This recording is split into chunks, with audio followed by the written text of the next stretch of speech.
welcome again. This is Robert Schein, Managing Director and Partner of Blanke, Schein Wealth Management. Today is August 4th of 2022.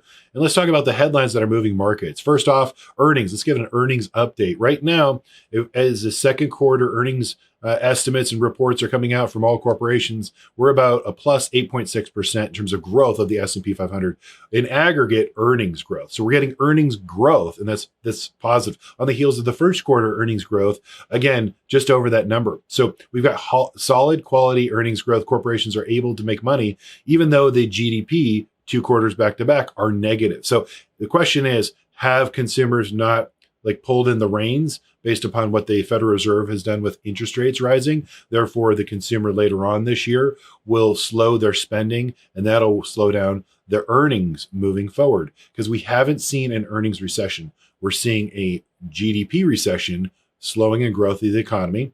But so the question is, we got to keep an eye on the earnings growth. Right now, that's keeping the S&P 500 and all the indices exactly where they need to be based upon valuation. Now, if we look at valuation on earnings based upon the price to the equities that are, price to earnings equity ratio is what we follow and monitor.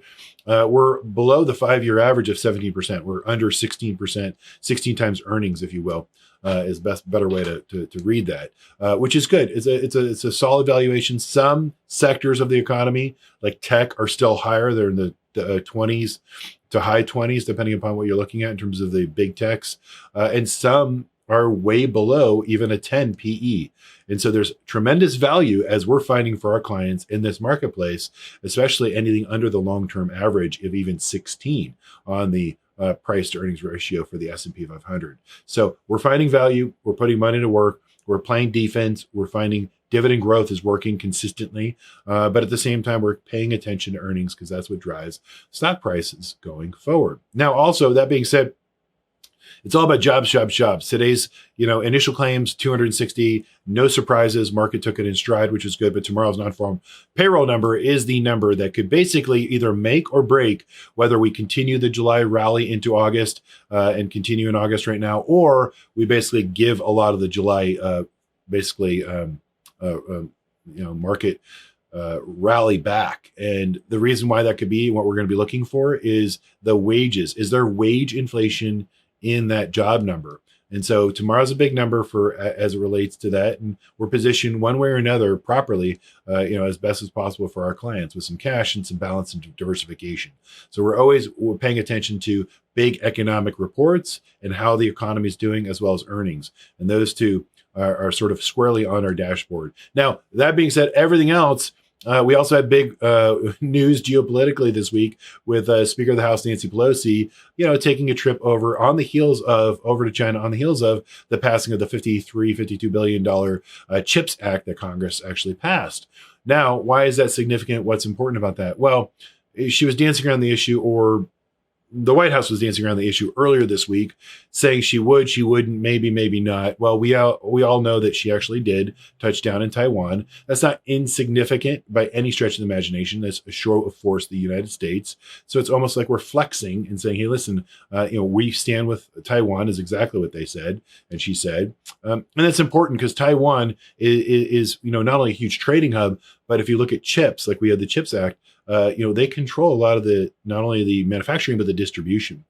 And, this isn't unprecedented. Newt Gingrich in 97, when he was Speaker of the House, also went to Taiwan. But China wasn't the superpower economically back in 97 as they are today. So the stakes are even higher, and that's what's significant.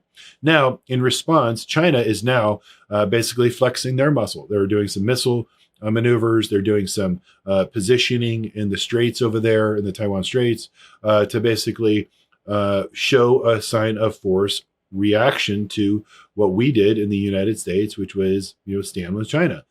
What does that mean economically? That's really what we're paying attention to.